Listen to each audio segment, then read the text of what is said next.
I have some material that I want some ushers to hand out to you. So if they will do that at this time, it'll take a few minutes. And especially, there is a little pin that when you turn it on, it goes like this. So I want everybody to get at least one. We should have enough for everybody. And then there's some other bookmarks, and we'll talk about those in a few minutes.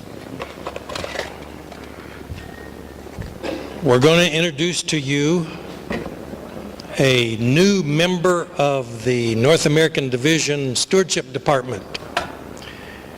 And by the time we're done today, you will know what we're talking about. His name is Stewardship Jack. And the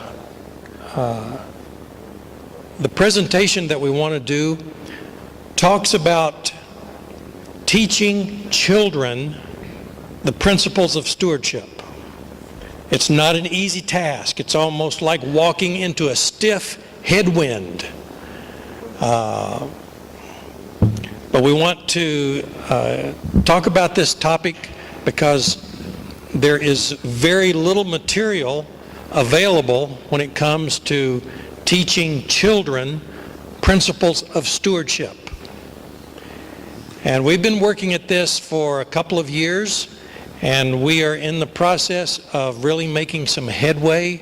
By next January, we're going to have a 13-week children's church with music and everything that goes along with that on stewardship. It's almost unheard of. So you could use that for a VBS, you could use it for the children's portion of an evangelistic meeting or children's story, and we're going to be introducing to you bits and pieces of that today. The logo that you see on the screen, that is the North American Division Stewardship Department logo. When I went there 2 years ago, the North American Division did not have a logo. And my theme is the text, "Where your treasure is, that is where your heart will be." So you see the heart and you see the treasure. I'm trying to connect those two concepts together. And I just thought I would share that with you. And we'll begin with this video clip. Take a listen.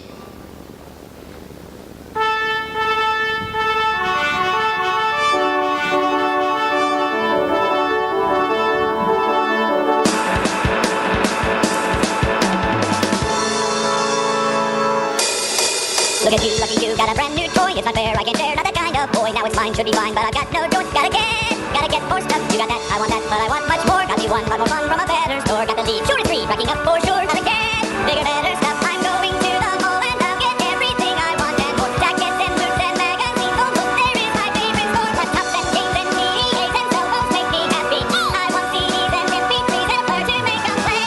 I want it, I'll get it, can't afford it. Who cares? 'Cause this will make me happy. Oh look, over there. I need something new almost every day. Bikes, cars, and tunes and games to play. It costs lots of cash, but that's okay, 'cause I'm all about today. Go in debt, make a bet just to fill my dreams. Lose a friend in the end, sure shame on me, 'cause I want in the end to have everything. Gotta get more stuff. I just need more of this. I just need more of that, and more of this, and more of that, and more of this, and more of that, and more of this, and more of that, and more of this, and more of this, and more of that, and more of these, and more of those, and more and more. Hey, my stuff's getting heavy. Why won't anybody help me carry my stuff over there? Hey, no, get away from me. Don't need your help. You'll take my stuff. I'll do it on my own, and then I know my stuff is safe wherever I go. And so gotta get more stuff. Gotta get more stuff. Get more stuff. Get more stuff. And more and more and more and more and more and more and more and more and more.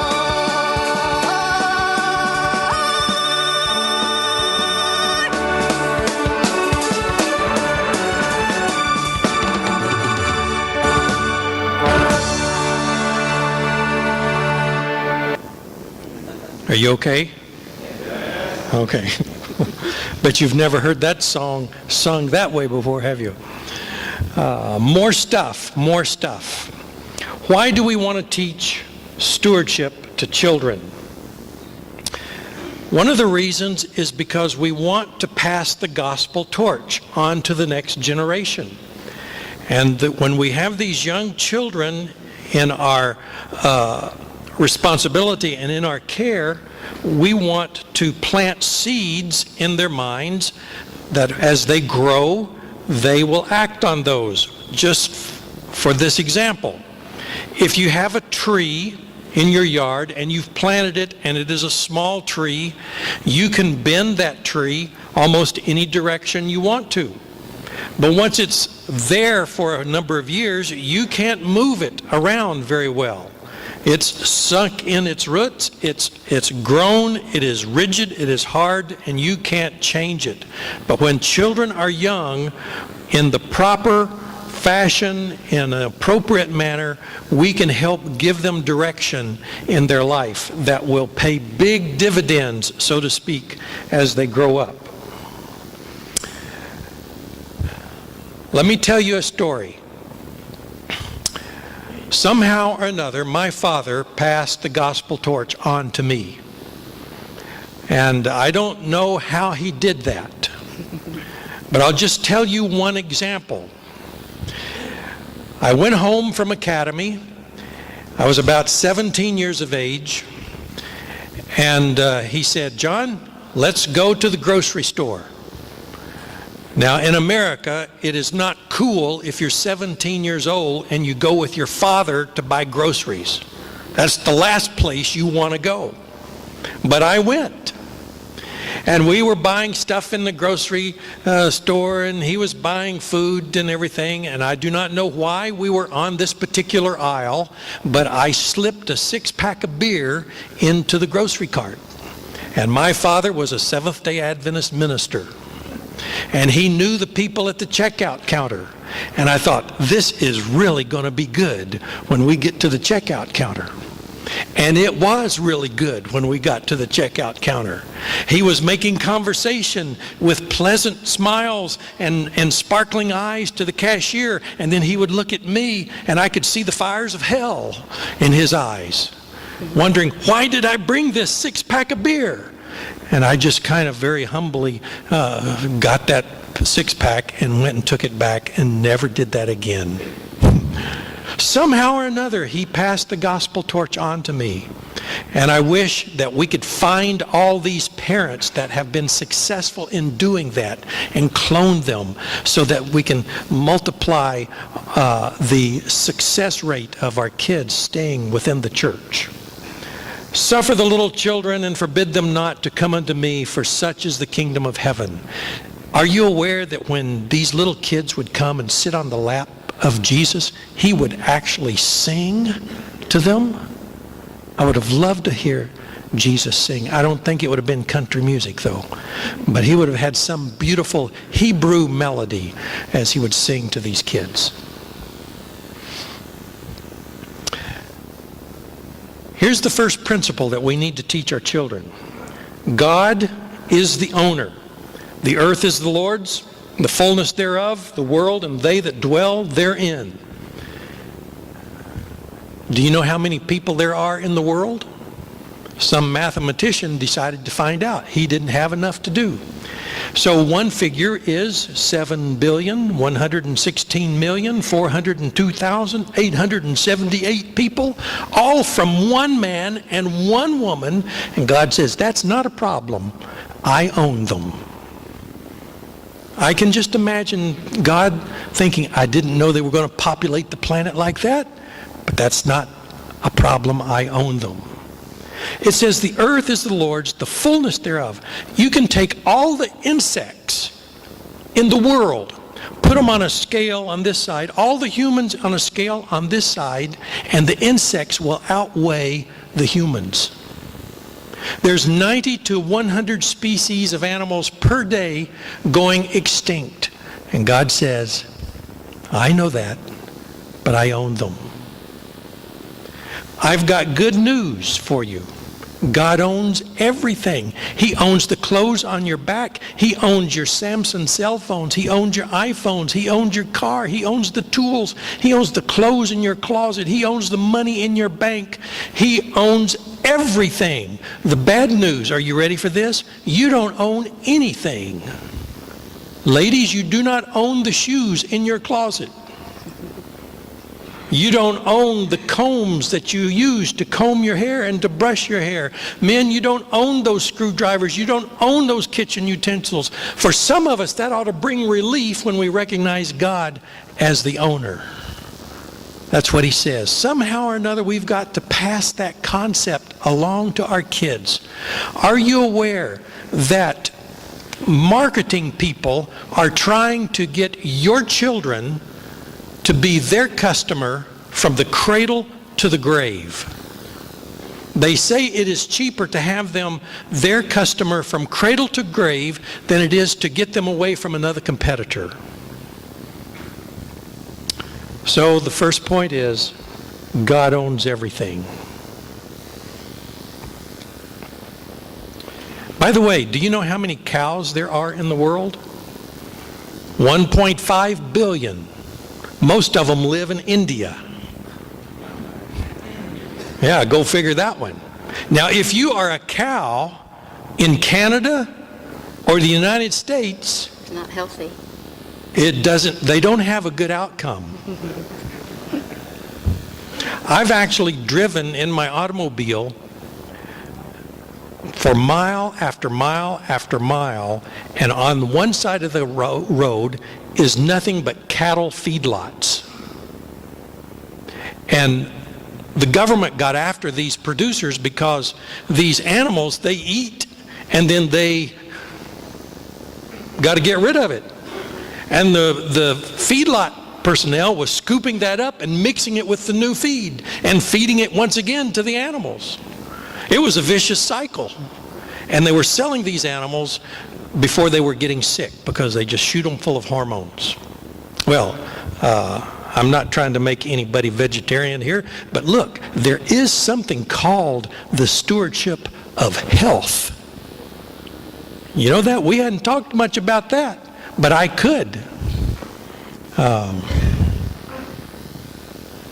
Maybe we will. I got to be quiet and let my wife. Doesn't she look good? Don't I look better?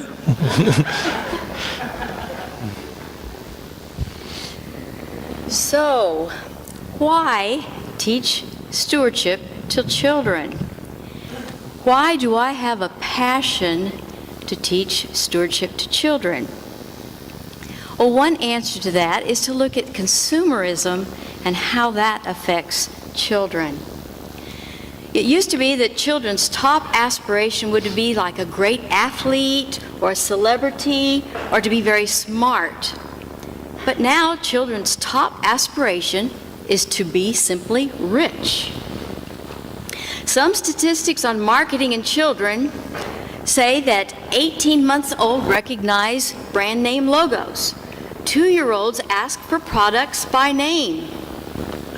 3.5-year-olds believe brands communicate their personal qualities such as I'm cool, I'm strong, I'm smart.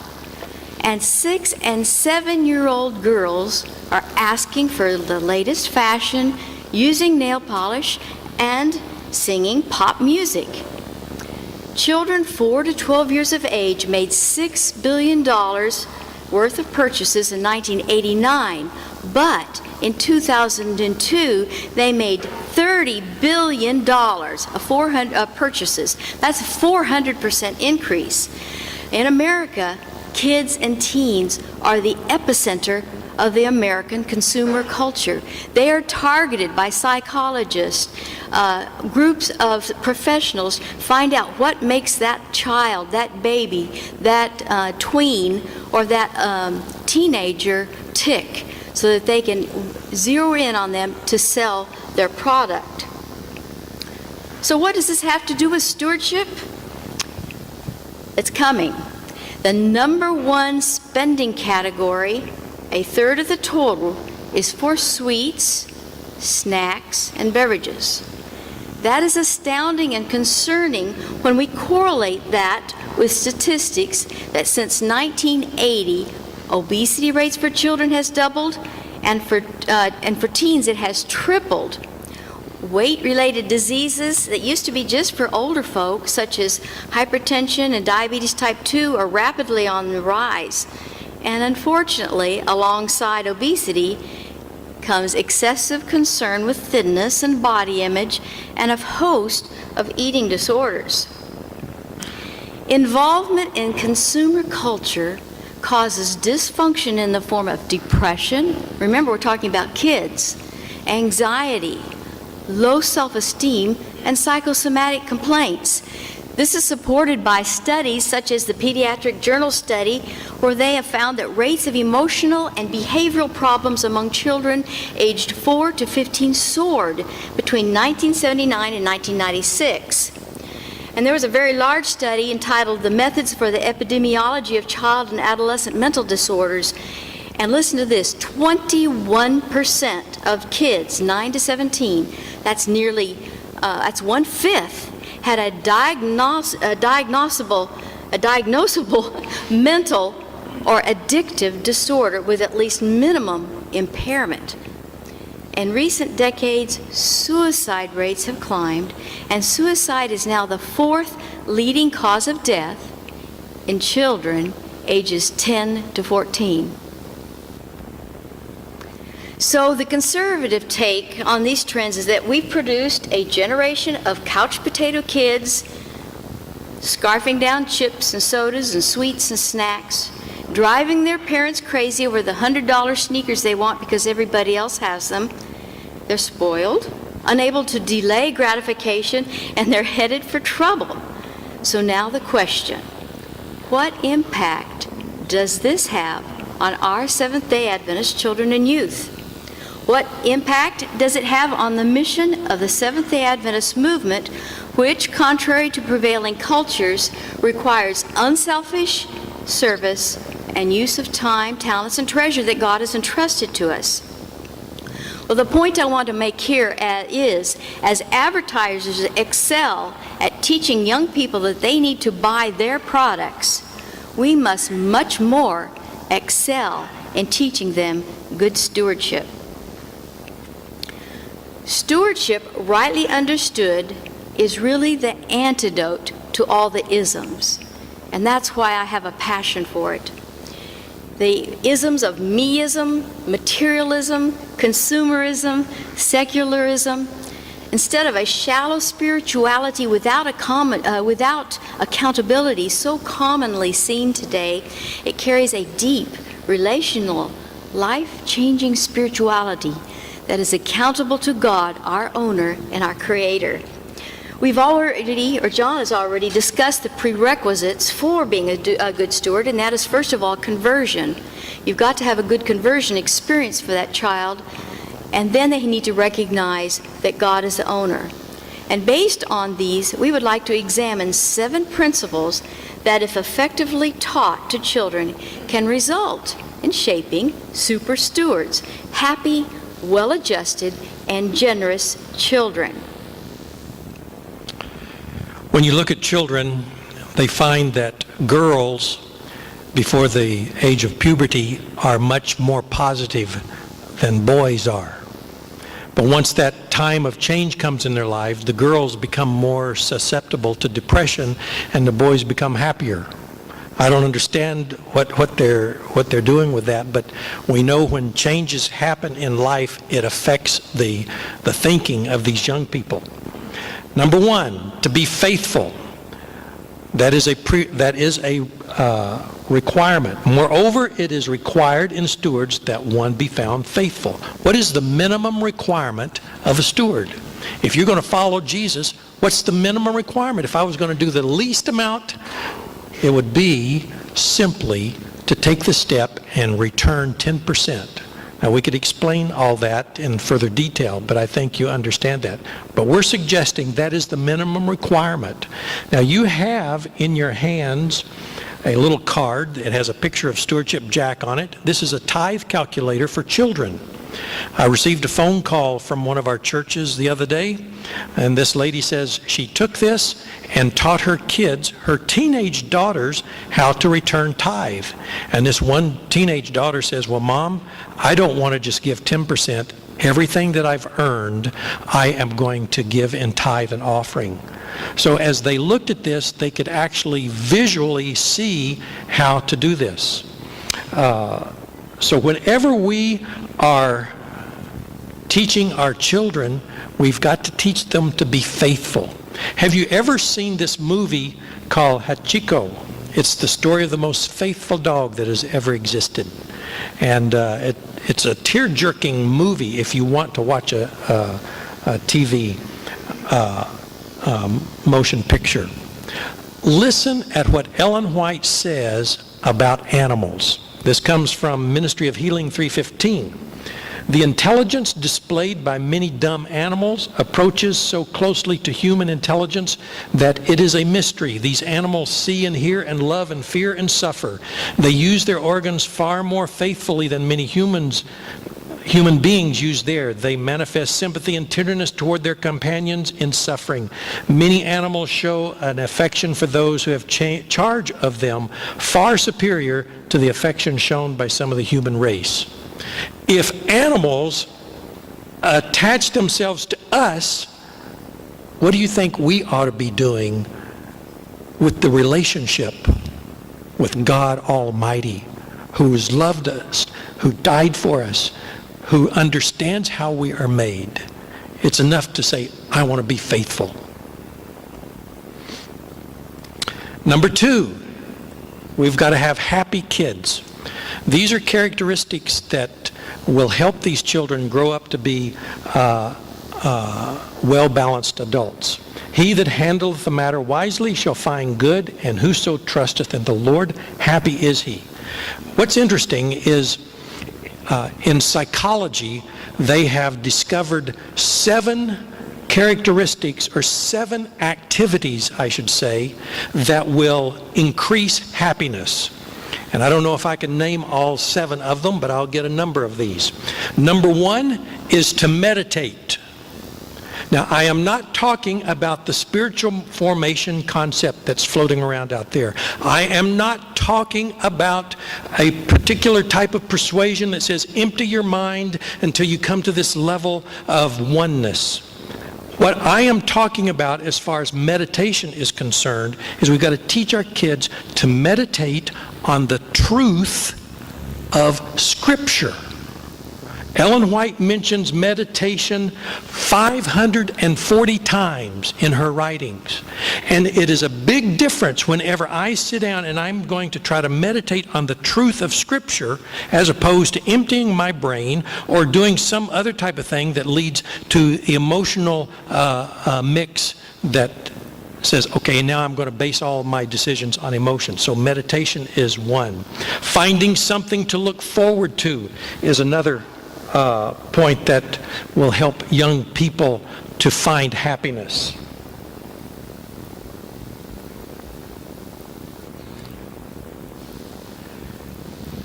Commit conscious acts of kindness. They've even decided that if you make 5 conscious acts of kindness per day, it will increase your happiness. Number 4, infuse positivity around in your surroundings. How do you do that? Put pictures of your relatives, of good times that you've had, things that bring out good memories. And stop watching television. They've proven scientifically that after you watch television for about 30 minutes, it starts to damage your personality. That's just amazing. Number 5, exercise. Now, I used to like to exercise in a lazy boy. I like to take a brisk sit. That was my form of exercise. Ellen White says walking by far is the best exercise. It will never be improved upon. Number 6, spend money, but don't spend money on stuff. They find that people will be happier if they will spend money on experiences rather than stuff. And number 7, exercise a spiritual strength. All of us have about 5 characteristics that we are very, very good at. Now, how do you identify those? There are websites on the internet you can find out. They will give you exams and tests, and some of these are free, and you can identify your spiritual strengths.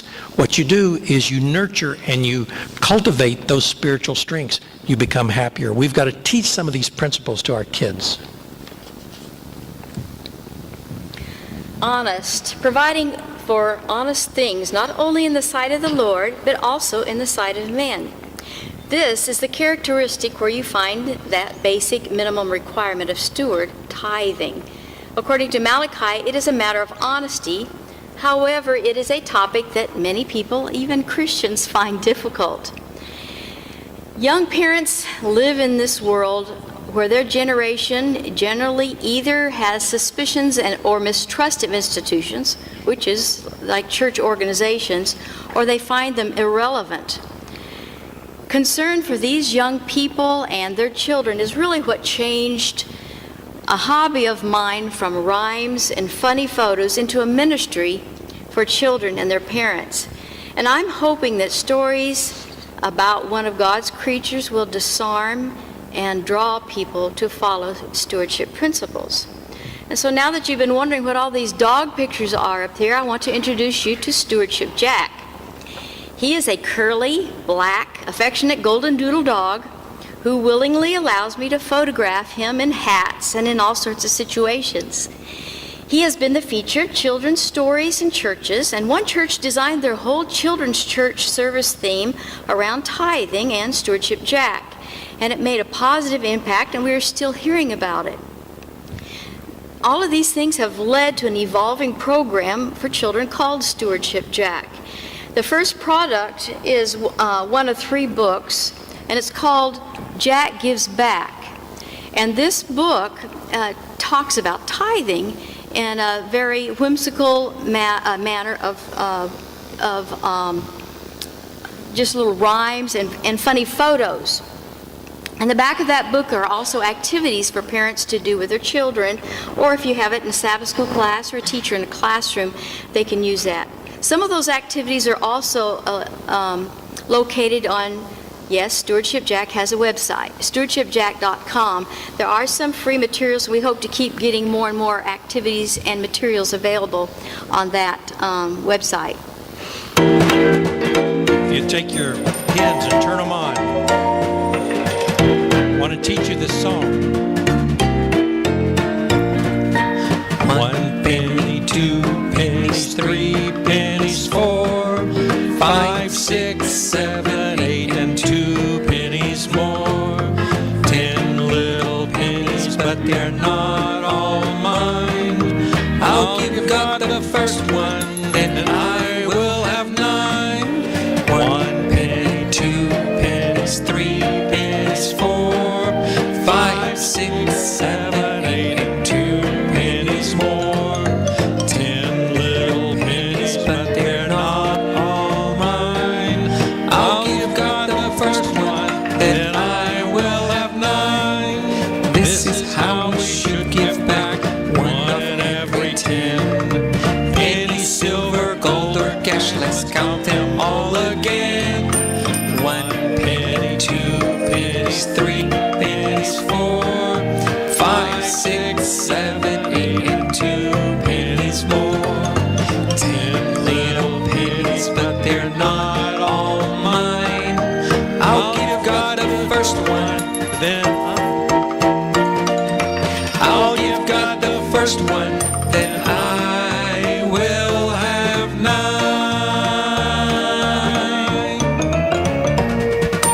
You guys look good doing this.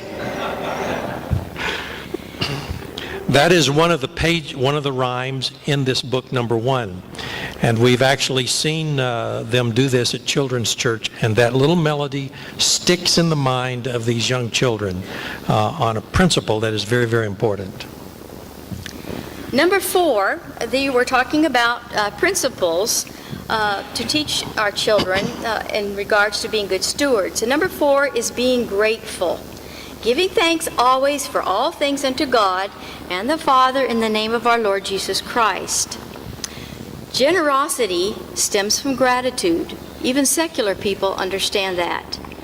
One of the best illustrations of this, and one of my favorites, is when Mary, out of gratitude to Jesus, gave a very lavish, generous, exorbitant gift to her Lord Jesus Christ, who had done so much for her. But how do you raise magnanimous, I love that word, magnanimous children? Children don't really need a lot of things if they have the right stuff in their heart.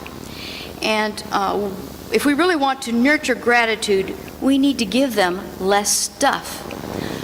Other things that you can do to help with this to becoming more grateful, is to really focus on thanksgiving in their prayers, not just requests.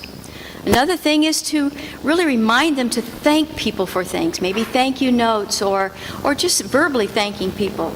Another one would be to name 2 things they appreciated that happened to them that day, to get them in that mindset of being grateful. Hey, Jan. What? Can I interrupt you? You sure can. I want to teach you guys something. Would you be willing to do what I do? Okay, everybody stand up, because I'm standing. I'm going to teach you the gratitude dance. So everybody stand up. This is real easy. You can go on YouTube, type in gratitude dance. Yeah, that's where I found it. And so everybody kind of needed to stretch. And here's how it goes. First of all, you're going to start doing this. Looks pretty easy. Now the next part, you got to be a little more coordinated. Some of you don't have any stress at all. That's the gratitude dance. You know, and you can just kind of just start doing it. Okay, thank you very much for the nonsense.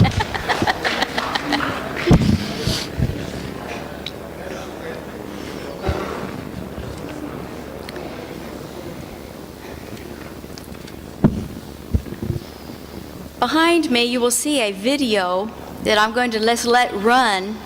It's without sound.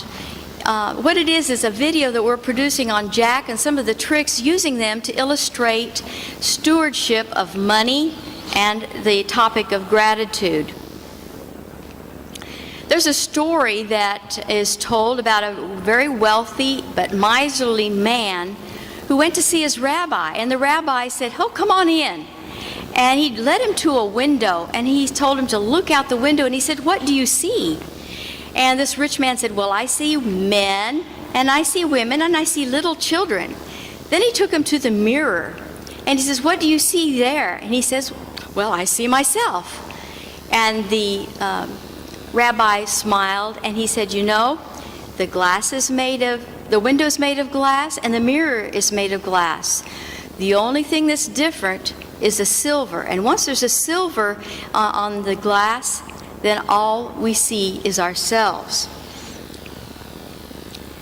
Well, out of a desire to help children feel good about themselves, parents shower them with lots of things to make them happy.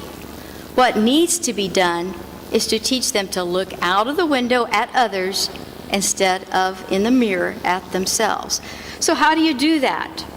Well, one of them, we're working on audio-visual type of resources that can be of help. One of them is this video that we're working on back here. The other is I'm working on another book called Happy Jack, How Much Stuff is Enough? Then there are other things that you can do. For instance, I'm not very crafty, but those of you who are, you can come up with something called a generous box. Actually, the idea originated with Ellen G. White. She called them self-denial boxes. And to help children to not be quite so self-centered, they would have a box and put money in there for a special project. You can make a craft as a family, maybe come up with what you want to do with that money, and then parents as well as children contribute to that generosity box and help focus their attention on doing something else for other people. I think that's enough of that one. each child has a choice of whether they will be an obedient or disobedient steward of the master. You know, we're born into this world where we are really more focused on following our own rules instead of following God's rules. But we've got to help our children learn to make that decision of being obedient. And of course, most important in this is that they need to be converted. Good stewardship will be forced and unpleasant and of short duration if they aren't converted. You wanted to say something about that statue in the picture. This picture. In Washington, D.C., you've heard of the United States Supreme Court, and they make all kinds of decisions. Their building is located right there in the Capitol. Right across the street, there is a house, very unauspicious, and they have this 10 Commandments sitting outside. It is an organization that's trying to place the 10 Commandments in granite format in as many public places as they possibly can. So in trying to develop a book on Stewardship Jack keeping the 10 Commandments, we found this place. So we go down there and we get Jack to sit beside this 10 Commandment granite, and we take his picture. He's silly, isn't he? So that brings to the next book that we wrote. Jack helped me write. It's called Jack and the 10 Rules, and where we are reminded that it is not cool to break a rule. It's much better to obey our master. Number 6 is accountable. Now, there are a lot of different things when we are talking about accountability. There's time, there's talent, there's treasure, temple, terra, which is simply meaning the earth, and then grace, the stewardship of grace. So, just a brief comment about time, the stewardship of time. It's amazing that prayer clears the dust of the earth from our eyes. But sometimes we shortchange our time in prayer. What do? We watch television. People watch television so much that they watch television more than they sleep. In the United States, the average is 8 hours. So they're watching television more than they're sleeping. There is absolutely no way on this planet that we as spiritual leaders can compete with people who are saturated with what comes across on the television when they watch it that much. Research has indicated there's a strange phenomena taking place. Women are becoming the breadwinners of the home, and what they are being educated more than the men are. What are the boys doing? They go back home trying to answer 4 questions. Number 1, am I a success in my father's eyes? Number 2, can I make a living? Number 3, can I have the woman of my dreams? And I forget the 4th one. And what they're doing is they're sitting down in front of the television playing video games. The worst thing you can do for your kids is to let them play the video games. It puts the brain in neutral, just as it does when you're watching television. So we can spend time, talent, treasure, temple. I grew up, you go to the table and you eat. And you didn't eat between meals. Some kids, they just graze all day long. And then they become picky eaters. If you let a kid go long enough, he or she will come to the table and they will eat. Now, I still never could eat Brussels sprouts, but aside from that, I can eat most things. We're still on number 6, accountable. Well done, thou good and faithful servant. Thou hast been faithful over a few things. I will make thee ruler over many things. There are many areas of stewardship in which we need to be accountable, even besides those that we've already listed up there. We are working on more materials to cover as many areas as we can, but obviously you can only take so many pictures of one dog so often before a good dog rebels. But in his next book, or his last book, I should say, that he's done is called Jack's Hats, and it is on the topic of talents. And it concludes, even if your talents seem small and no of account, God can use them no matter the amount. God loves and encourages and never forces. Do what you can with your given resources. He's coming soon and there's much to do. God gave you your hat, so do something too. Number 7, it is more blessed to give than to receive. That is to be generous. They did a study in China. They gave one group of Chinese plain paper and said, count it. They gave another group of Chinese real money and said, count it. After the test, they brought in 2 containers of hot water, 122 degrees. And they said, now dip your fingers and hands into the hot water. The group that was counting the real money says, oh, that's not too bad. And the group that was counting just the paper said, ouch, that is hot. Why was it that the group counting money didn't feel the pain? Is because it triggers the chemical in your brain that is triggered when you take drugs. So when you're counting money and when you're thinking about it and you're dealing with money, your brain thinks it's on drugs. Listen, money is the god of this world. So how do we take care of the God of this world? Gratitude and being generous is the antidote.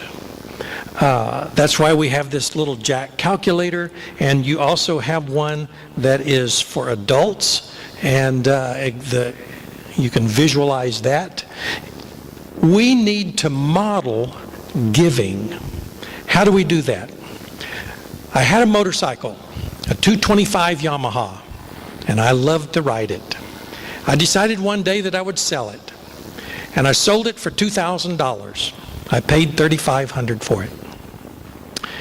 And I was driving down the road, and I had $100 bills in a fan shape, and I was fanning with $2,000. That's a weird feeling. And as I was in my car, and the Lord said, John, and I'm driving and I'm fanning. I said, yeah, you haven't ever talked to me like this before. You've never talked to me in the car. He said, John, I want $1,500 of that $2,000. Because I had been thinking, what can I do with all this money? I wanted to buy stuff and this and that. And on my way home, the Lord said, I want $1,500, John. You can have the other $5,000. I said, okay. He said, I want you to invest in something you cannot see. And I said, what's that? Have you folks ever heard of a one-day church? So I invested in a one-day church. I've seen pictures of the results, and I must say that experience and seeing those things was more gratifying than riding the 225 Yamaha, where every year I'd buy a new battery for it, and I would polish it, and I would clean it, and it would sit in the garage, and I never rode it very much. So we've got to somehow teach our children to be generous, because when I give, it actually makes me feel good. Do you realize that if I give you money and you give me that object that I just bought, I actually experience physical pain? Now, you don't notice that pain very much because the amount is small. But if I were going to buy a big item and I was counting out all this money, I would start to really feel the pain. When I give, there is no pain. There's a concept called Mr. Tightwad and Mr. Spendthrift. When you deal with cash, they will exhibit tightwad, I'm going to grasp on it. Spendthrift, he's going to spend it. You give them credit cards, it does away with the pain, and they spend the same way. Somehow or another, we've got to teach our children not only to be generous with their time, talent, and their money. 7 characteristics: faithful, happy, honest, grateful, obedient, accountable, and generous. And what we want to do, we want to teach you another song. And I heard this song in Bermuda. It was called Bring Ye All the Tithe into the Storehouse. And when I was on a trip to Congo with Dr. Pooney, I taught this song to the people over there, and they said, Pastor Matthews, you can leave now. We'll take care of it from here. And they began singing it in Swahili. And we're not going to try that, but we're going to try to do it in English. And before we get there, here are some jack buttons. You've got those tithe calculators, the books, and we're going to have some children's tithe envelopes. We're going to develop a church curriculum for children's church, music CDs, and just continuing to develop a whole package trying to teach principles of stewardship to these kids.